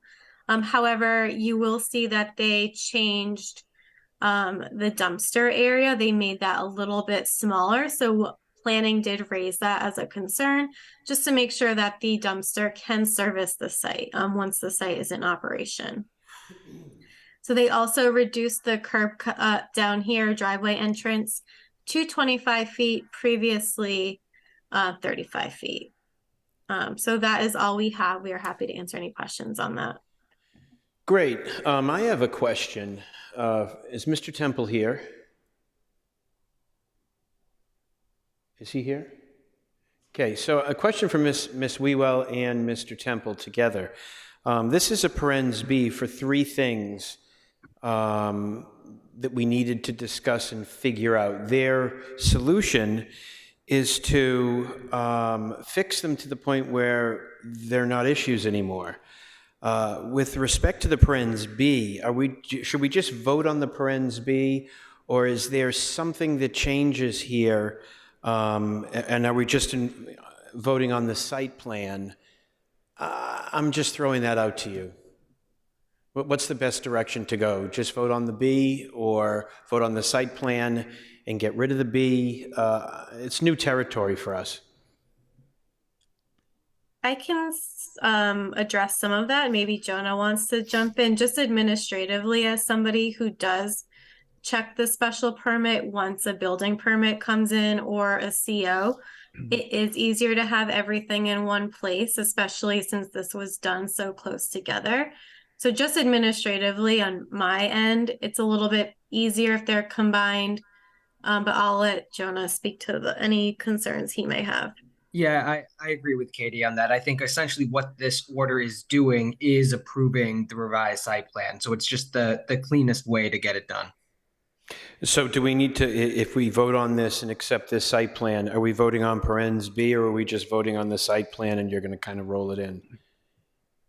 No, I do think we'll keep it separate as parens B, Okay. as it's stated in the proposed order. Okay, thank you very much. Mr. Morris? I would offer a different take on the matter.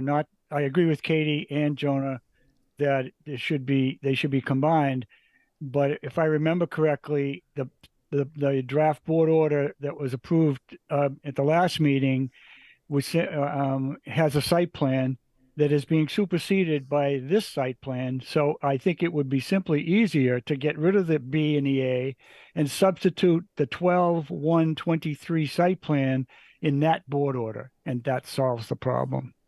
I think I'm fine with that if the committee is comfortable with it. It's a little awkward because the A board order was already approved out of committee. It is still pending at the full council. That's true. But if there's no opposition to it, I'm happy to meld the A and B into one clean order that the council can approve on Monday night. Because they will be taken up at the same time on Monday night. Let's talk about that when we go over the council order, and we can let people mull that. Mr. Morris, do you have anything else to say before we go to the public and the council? No, I think I'm going to explain the discrepancy that Katie referred to in the size of the trash shed, so to speak. On the site plan, it shows as a dimension of 12 by 17.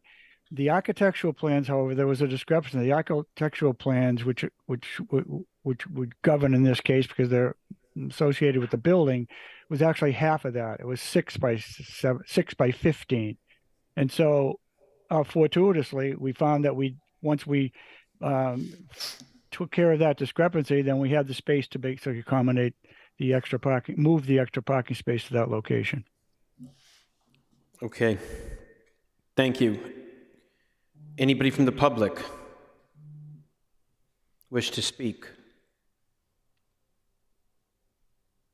Councillor Gentile. Thank you, Mr. Chairman. I think it would be helpful for the neighbors, and correct me if I'm wrong, but it's a little bit confusing, if people were at the last meeting and what's going on tonight.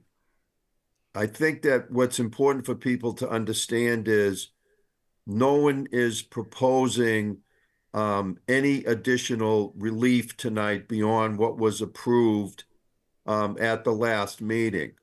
And I think that what's happened is there were 3 areas or 3 requests that were still left open. And in the interim, since the last meeting, the petitioner has taken action so to satisfy those 3 issues that were outstanding in such a way that they don't need to ask for that relief anymore. So if I'm wrong, please correct me.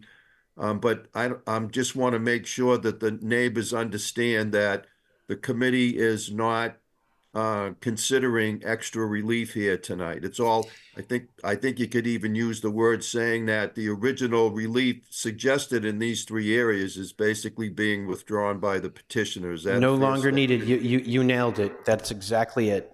Okay. I just want to make sure the neighbors understand that. Good clarification. Thank you, Councilor Gentile. Anything else? No. Councilor Kelly? Thank you. Ms. Wewell, could you just pull up that site plan so we can take another look at the parking and dumpster or trash shed, as Mr. Morris called it, is located? And I'm not sure what the difference, actually, I do think I know what the difference between a trash shed and a dumpster is. Is this a trash shed or is this a dumpster? It's a trash shed. So it's not going to be picked up? There's not going to be a traffic removal company trying to back in and take this stuff out? No, it's as is often required of petitioners when they have outdoor trash receptacles. You require to enclose it. This is enclosed within a structure which has double doors. Pickups will be made on a regular basis, consistent with a need to maintain a safe and sanitary site according to the demonstrated usage. So that's the way it was originally designed on the architectural plans. So how will the pickup occur? When I'm looking at the shaded area, which is the paving, which doesn't come up to the trash shed. That's all hardscape in front of the dumpster. So will a truck be... The landscaping plan, which was presented at the last hearing, shows there's no plantings there between that dumpster location and the hardscape. It's all hardscape. little wedge of the corner in between where the driveway turns and the first parking spot, and somehow a truck will come to that area to come collect the trash out of this shed? Yeah, the bins, whatever, will be rollouts. They will be, the doors will open and we'll roll them out to the driveway and empty them there. Okay, just trying to understand, because if it was a dumpster, this situation doesn't look like it would work. But it's not a dumpster, so okay. I just wanted to understand that better. Thank you. Thank you. Thank you very much. Anybody else? Any motions? Any questions? Anything? Anybody? Pretty straightforward. The relief is no longer necessary. Councilor Lucas? Thank you, Mr. Chair. Since Councilor Marquez is not here, can we make a motion to close the public hearing? And for approval, I guess I would go with Mr. Morris and try to combine them on, so it's one vote on Monday. Okay. Okay, so we have a motion to close the public hearing. All in favor, say aye. Aye. Aye. Opposed, abstentions, public hearing is closed. We have a motion to approve parens B, but we can talk a little more deeply about it when we go over the council order. Ms. Wewell? Yeah, so as you know, prior to tonight, we anticipated 2 council orders, but I think it would be relatively simple to combine them logistically. But these findings, can easily be absorbed into the original findings, which just point to that the amendments to the site plan are appropriate. They result in a shift, a minor shift in building locations, and I can tweak this further to make it more logical to one order. Mr. Temple, if the will of the committee is to combine these, approve the new site plan tonight that gets rid of this relief, would it be easy enough for you to put that into one for us to vote on Monday night? Yes, it would. I think the only question that remains for me is how the full council will vote on it, because I believe A is already on second call. I guess you could vote B on first call and then A on second call, but there, with the understanding that there's one combined order for them, I don't see any issue with that. So we can do one combined order, but still have A and B in the order? I think so. I mean, I'd want to consult with the clerk's office. The other thing is you could put this on second call so that they're voted together. Mr. Morris? Yeah, maybe I'm drawing on my own experience, but it's a bit more than 40 years ago, actually. There used to be a favored disposition called no action necessary. There could be no action necessary on the second petition if you're going to substitute the site plan for the first board order. Interesting. Yeah, I'm not necessarily opposed to that. I'd want to think that through, but that could potentially work. Because there's no really, the relief was being asked for here. They no longer need it because of the new site plan. So we could NAN this if this new site plan is part of A or part of, this still isn't done. It's the site plan for the ongoing approval. Part of A. Would that be okay? Councilor Laredo, what do you think about this? So I think what you ought to do is put everything on second call, work out in advance with Mr. Temple, a single council order, and then probably move to combine the 2 items and substitute the single council order and be done with it. Sounds good. That I think.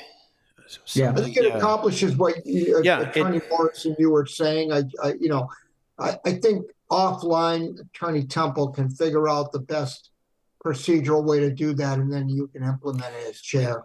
I would do it on second call, though, just so you're explaining. Right. Councilor Temple just mentioned that we could put B on second call as well.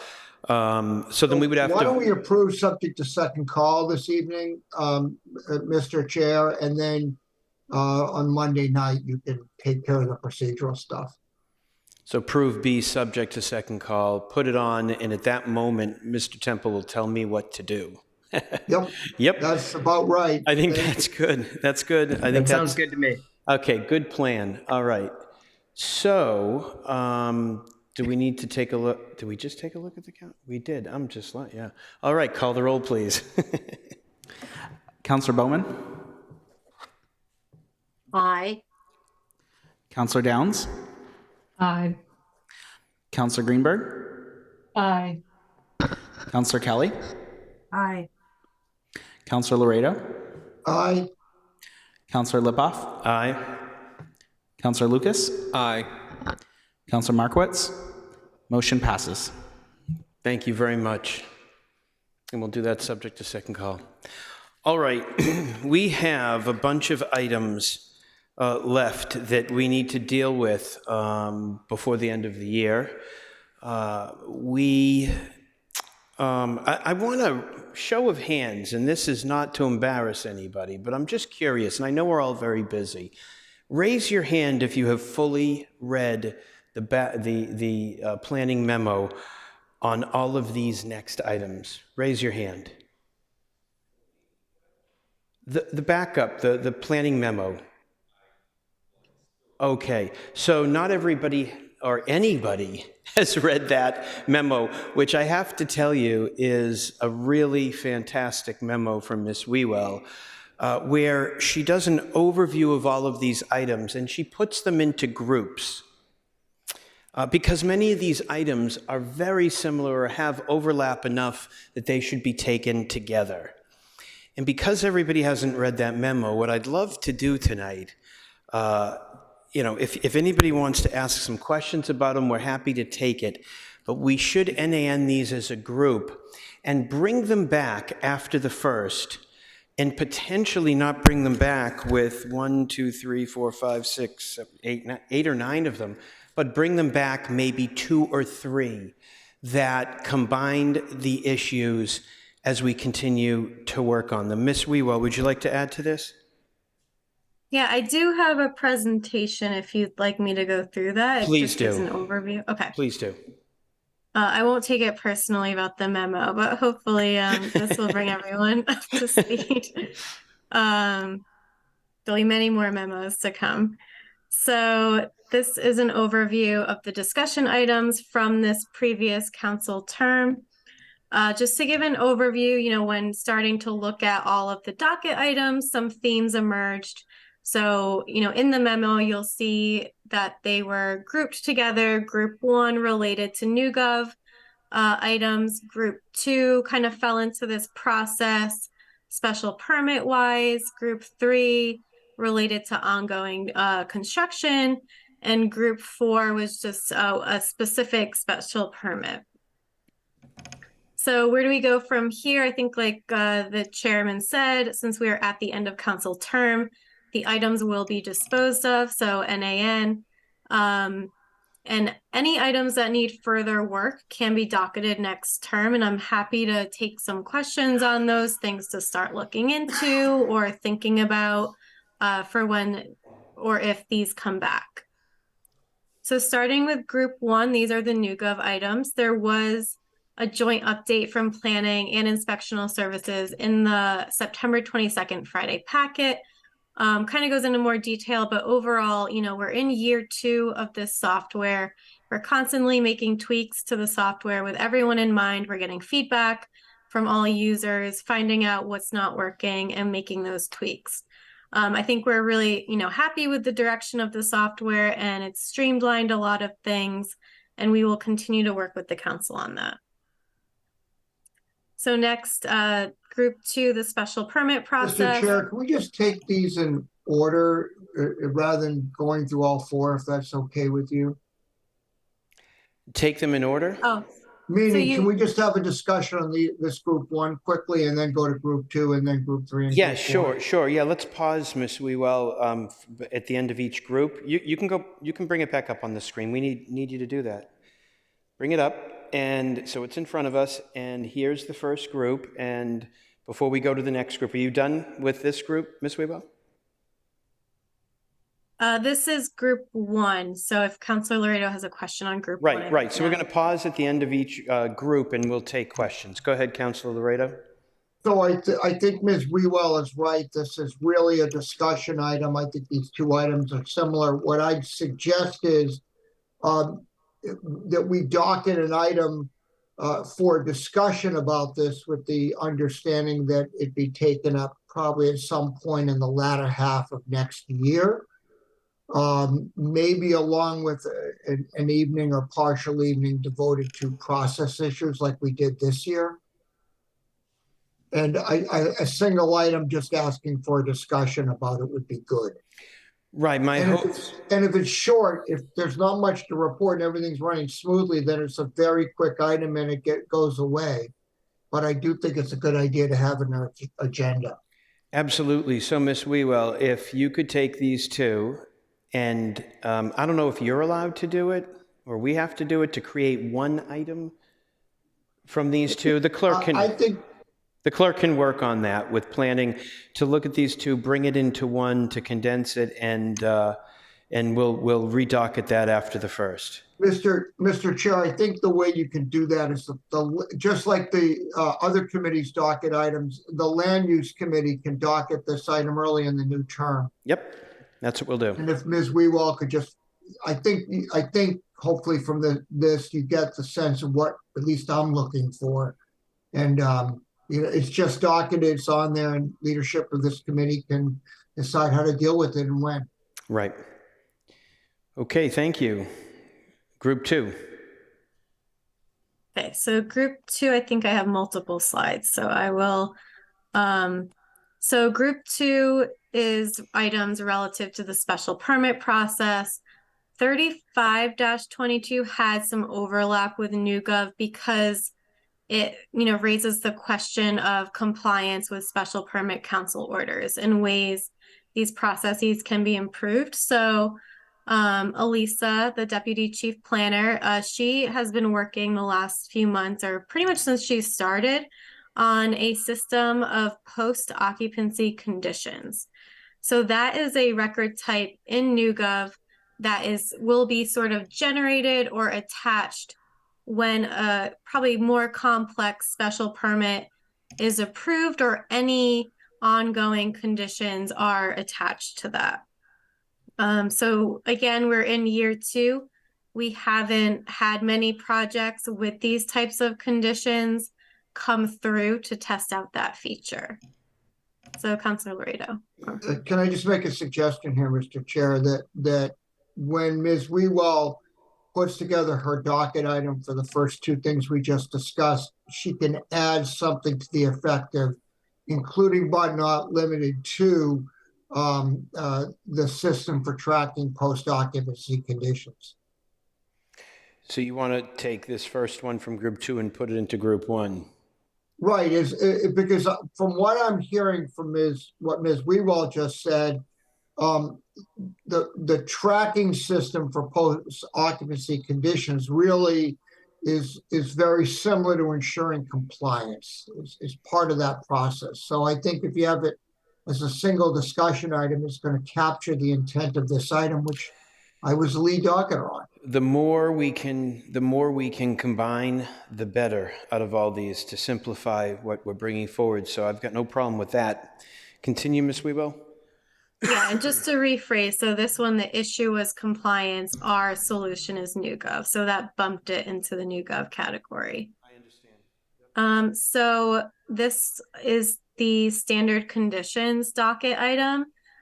This one we've met a few times on, and I also want to, commend Jonah for his work on this too. Jonah and I work very closely together on making sure conditions are clear, they're direct, and they make sense for everyone who is reviewing them, and that they reflect sort of the process. So that was a pretty large attachment, but we have talked about these conditions twice before. So I think we've done a lot of work on this. One even became an ordinance, the vibration control condition.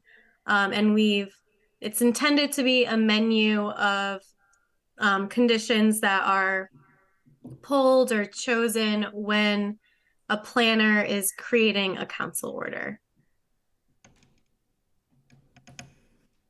Councilor Laredo, your hand's up. It is, Mr. Chair. I think, Ms. Wewell, that you and the team did an admirable job along with the law department of improving this. I think this is actually something we should take a lot of pride in, that we've standardized it, which not only is good for our council orders and consistency, but makes our work a lot easier when we go through special permits, and makes it simpler for petitioners. So I'm fine personally with not putting this back in next term. I think we've accomplished what we desired to do, and if we have other issues, we can deal with it going forward. That's my recommendation.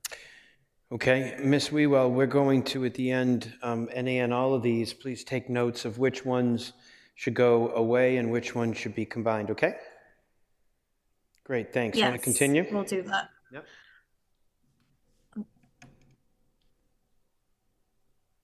This item was on mitigation payments. I think for a while there, we had some more complex multi-unit projects. So the question came up every time of, how does mitigation get decided? Why, where are these projects coming from? So ultimately the I&I ordinance, the infiltration and inflow, or maybe I swapped it, governs the mitigation process. It applies to projects with 5 or more units or a substantial redevelopment. And that is where the city engineer can recommend to the council that an abatement of 75% of the funds is appropriate to be redirected. So typically from there, planning, when preparing for the special permit and the council order, we will often engage with other departments to see if there are any localized projects that can be funded by these funds. However, once we get to the sort of medium-sized projects, or maybe between 5 and 50, the funds aren't very substantial or can't fully fund a project. So that's where, based on what we're hearing from other departments, so that's where we are sort of struggling sometimes to come up with a direct local project. So, this was one that I don't think was fully resolved, but we can continue to look at. Okay, Councilor Downs. Right, here's where I did have some questions. There's on page 4 of this memo, after going through construction management plan, construction hours, additional conditions come in. And these are sort of, are these optional? Are these ones that we've agreed we want to be include? I know they're on vibration control.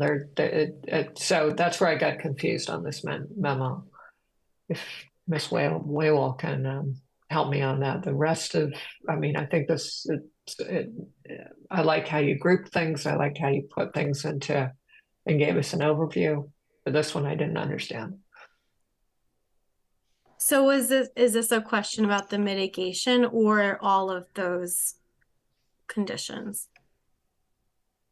Because usually we put things in like construction hours based on what we hear at land use. So they're not always in the original order, the draft order that is provided to land use. But once we, hear from neighbors, once we hear a little bit more specific information on a project that is proposed, that's where we want to be able to retrieve a condition that looks similar and is predictable and has worked before to put into the council order, if I'm understanding your question correctly. Okay. So I think that might be right. I think this is under vibration control, but it's not clear from the layout because it's in yellow and it gets pulled out. And it's mostly about vibration control. So I would understand if that's what it is, but I just am not, it's not clear to me. Yeah, so specifically on vibration, that's now an ordinance. So that's all been set aside. Okay. Yes, but there are, I think when Jonah and I presented the vibration ordinance, the idea is like this is sort of what is adopted to by right and special permits. But, you know, once in a while we get a really large and even comprehensive permits. Once in a while we get a really large project where maybe it makes sense to go a little further. And I think that is within the purview of the committee. So we wanted to preserve those conditions just in case there was one that made sense to go above and beyond the ordinance that was adopted. Okay, got it. Thank you. Yeah, that was unclear, but I didn't want to delete it because I didn't want to not get it back. So, Councilor Greenberg. Oh, thank you, Mr. Chair. I did read Katie's memo. Thank you, Katie, for that. It was very helpful. This one in particular, I really hope that we discuss it next term. I'm curious about how we do decide which mitigation projects we use the I&I funds for. I know in Ward 1, we've had some lengthy discussions of where to put these funds. And I also want to understand some of these projects are years down the line. Who remembers what amounts of money are put toward which funds, and if we know how to get those funds 2-3 years once the project's done. So I'd like to talk about this more next term. Thank you. Okay, thank you, Councilor Laredo. So I agree with Councilor Greenberg. I think this belongs as a separate discussion item, and Ms. Wewell, maybe you'd be kind enough to draft a docket item on behalf of the committee for that. Personally, I think it's very important that we are consistent across the board as to what our standards are regarding monetary contributions, and also what our standards are as to how they are used. I actually think there's great risk in kind of unilateral decision-making without any oversight when it comes to money that comes into the city, large or small amounts. So, but that can all be discussed as part of a docket item. Thanks. Thank you. Okay, Ms. Wewell, are there any others in group 2 that you think would relate to this, or should this one stand on its own? Can we take a look at the rest? I think this one stands on its own. Okay, good. Let's take a look at the rest in group 2. Is that it? Okay. No, there was one more, and it was regarding landscape review and compliance. So we did talk about this, I think, in the February meeting where we discussed standard conditions. There has been some progress made. We've been able to add a feature in NewGov where, you know, depending on when the planner first reviews it for completeness, to take it in as a special permit application, if we see a landscape plan, we can check a box that adds the tree warden, and he will review with compliance for the tree ordinance and issues with any species proposed. You know, he recently gave us some feedback on a comprehensive permit, you know, where tree locations were, and, you know, perhaps they may outgrow where they are located. So it's things like that, basically on the species of tree, as well as compliance with the tree ordinance. You know, I know this committee, you know, we will review landscape and screening is part of the ordinance. However, you know, without best practices or an ordinance, it's really the responsibility of the project's landscape architect to ensure that those plantings are appropriate. And we've also wrapped up some conditions relative to landscaping into the special permit, like certification of compliance with the approved landscape plan, as well as ongoing maintenance. Thank you. Councilor Laredo. So I actually think this is an item that requires further discussion for several reasons. One, the conditions that Ms. Wewell talked about for landscape compliance are good, but we ought to review those. I personally am always concerned about reliance on projects, landscape architects, or the applicants to do things that are appropriate without any ability to have oversight on our part. At the same time, I recognize that we don't have a landscape architect within the planning department, or for that matter, within inspectional services.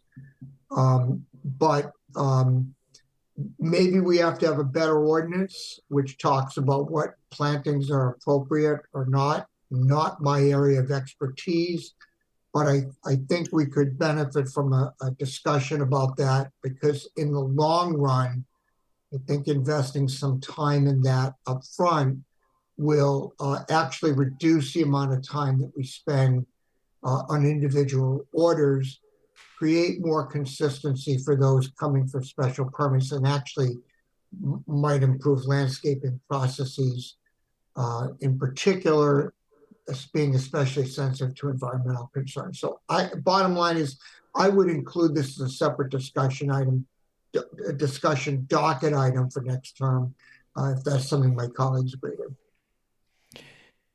Is this the last one, Ms. Wewell? For group 2?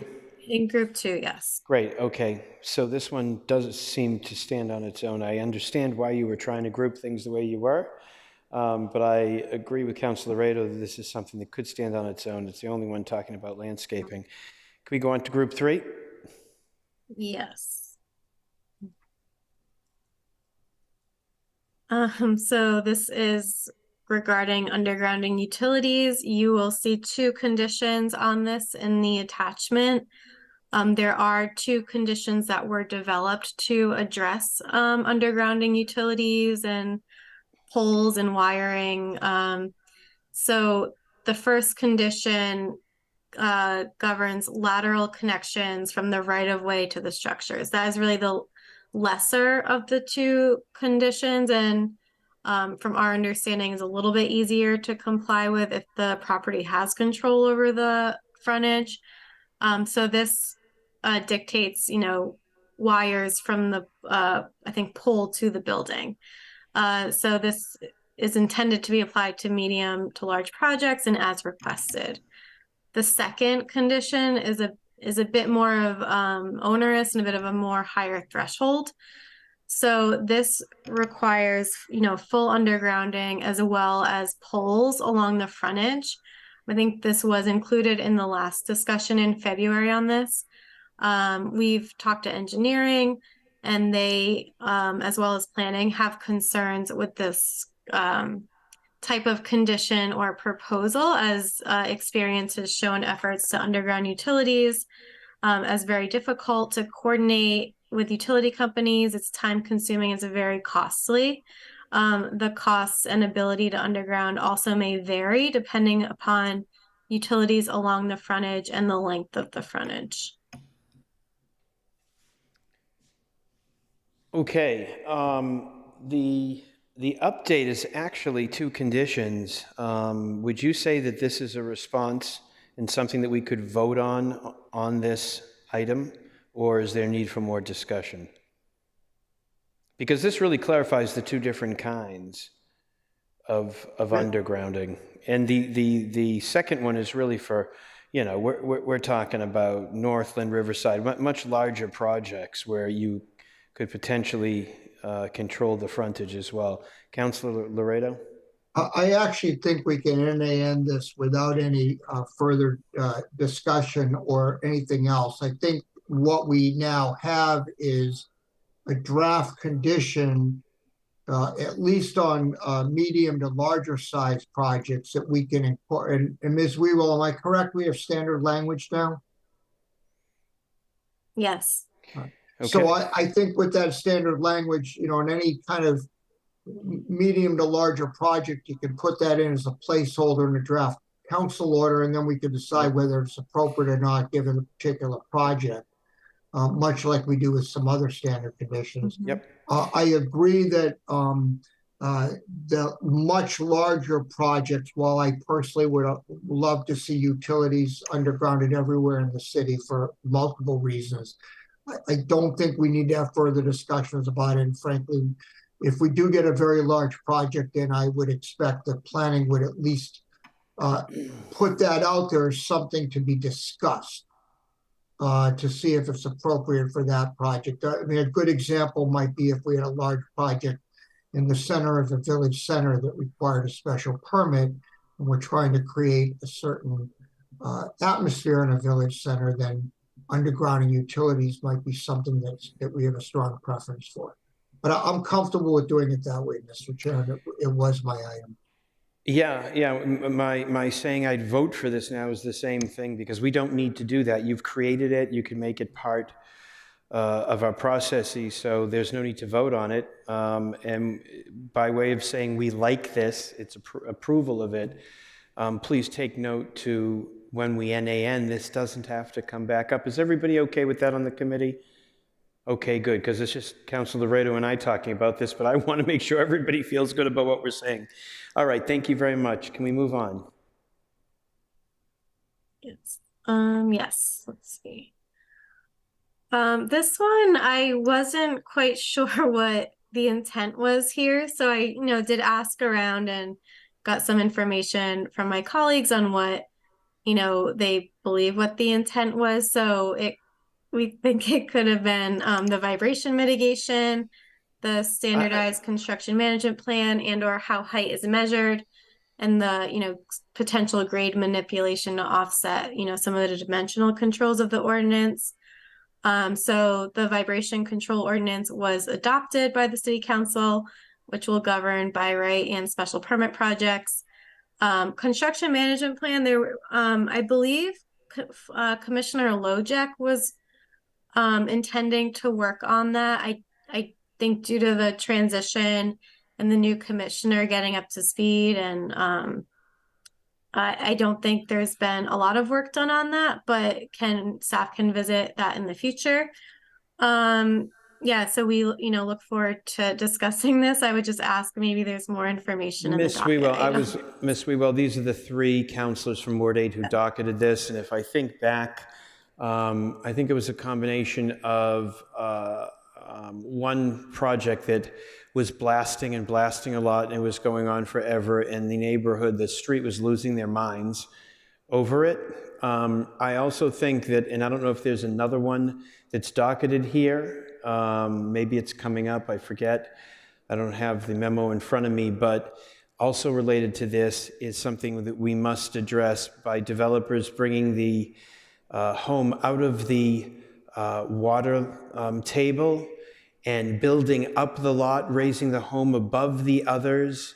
And so you've got water runoff downhill towards properties, and properties that are much higher than the others because they have manipulated adding 3, 4, 5 feet. And I think that, I can't remember, but it was a combination of those two.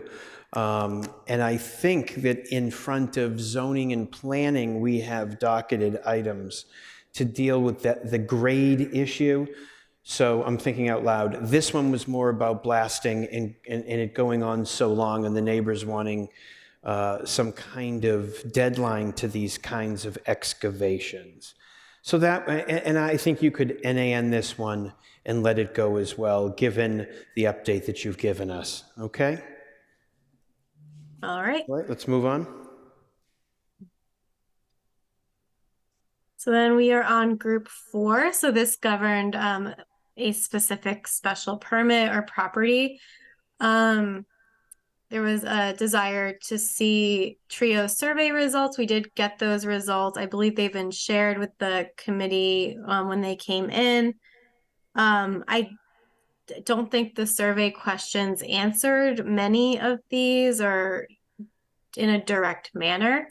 There was also a relatively low response rate. There were about 30 responses and there's 140 units. So I'm not sure if it's truly representative. And if redocketed, we can work with Mark Development on bringing this back and getting more clear answers and maybe any more answers the committee desires. So, Councilor Lucas. Thank you, Mr. Chair. Ms. Wewell, was Mark Development required to do a traffic study on top of this survey report? Yes, they were required to do the post-occupancy traffic study, which has been provided to the city, and specifically, I think the Transportation Division. Okay. I could be wrong on this one, but I don't think neither myself or the other Ward 2 councilors have received it. So if you have access to it, could you please send it to us? And with respect to the survey, yeah, you're right. I remember reading this. I think it was last year is when I read it, and it was a very, very low response rate. As you can see, 30 responses, and of the 30 responses, I think only maybe no more than one or two said that they have purchased the subsidized transit pass. Now, of course, that was they opened during the pandemic, so not many folks were taking the train during those times, but it was extremely low, and I do hope there are more and more people who are using the transit passes, the money that we set aside for that. But yeah, that's all I have for this. Thank you. Councilor Laredo. Thank you, Mr. Chair. So, Ms. Wewald, the purpose of this docket item, at least for me, was to try to use TRIO as a vehicle for getting real-time actual data to look at the assumptions we had made when we approved TRIO, and we were and continue to make as we look at other projects, both by right projects in terms of what we're now have approved for the Village Center overlay districts in compliance with the MBTA Communities Act, and other special permits we may be asked to approve in the future. Because a lot of times, as you know, in the course of those projects, we're given all sorts of statements by developers about what to expect, whether it's transportation needs, the demographics, and a range of other questions. I'm concerned, frankly, the survey did not include most of the above questions. Those questions were put in there for, I actually spent some time thinking that through pretty carefully with the other docketers, because we wanted to make sure we were really capturing data. So I would, if you would, I'm going to redocket this item. And if you wouldn't mind, just if you can start it off by putting me on it in the exact same way it is, and see if anyone else wants to join it. But I'd also be very open to if there are other projects, Ms. Wewald, that you think we could also study as well that would be useful in terms of gathering information. I think that'd be helpful. Maybe Austin Street, for example, that's the other big project in a village center. Nothing larger in a village center is coming to mind that's been built, at least in the moment, given the kind of slowdown we've had. But this is really a desire to rather than just rely on kind of anecdotal information or broad statements from regional planning organizations, to rely on what we actually see on the ground in Newton, and really take some lessons from that, good or bad. If it looks like fewer people, for example, are using cars than we thought, then that should affect our decision making and special permits. Same thing with bike racks, electric charging stations, transit passes, all that stuff. So it's meant, at least in my mind, it was meant to be a very constructive tool to gather more information. I think we could benefit from that a lot going forward. Thanks. Yeah, and I just want to say, so my understanding is the survey happened first, and then these questions were raised. So I just don't want you to feel snubbed that they didn't put these questions. No, you're probably right, Ms. Wewald. I think the point is, let's try to gather as much data as possible. Understanding it's a one site only, and that, if you have a larger pool of sites to draw on, you may get more information and different information. But I think it'd be helpful to have data for our decisions. Councilor Bowman. Thank you very much. I just wanted to clarify a point that I heard Councilor Lucas mentioned, which was the T passes that were not purchased.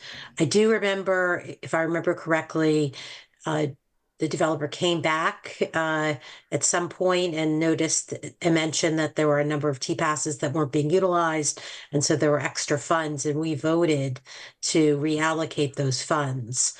So it's not like there's a huge pool of money sitting out there unmentioned, but I do think that it's always good to lead with, some things that might help change people's mode of transportation and help them encourage them to make some different choices. But I do think it's good to keep track of that and check back in. Thank you.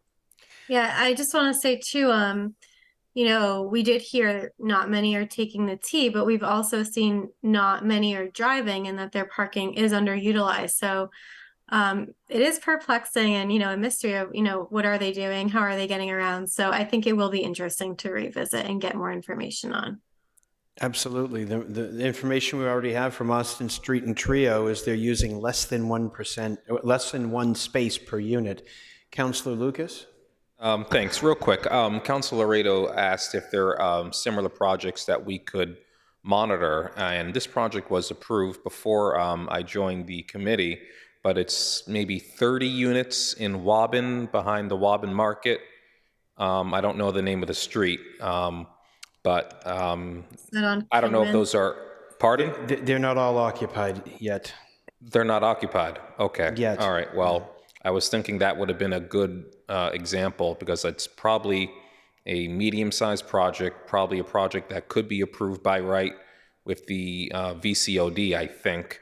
But projects like that is basically what I'm getting at. The other one that I'm thinking of is, it's not near Transit, but it's the one on Beacon Street. I think it was 36 units, 3 or 4 stories. 11, 14. I think that's still under construction. Still under construction. So the fence is up around the property in Newton Highlands, right across from the Brookline Bank and the T station that we approved.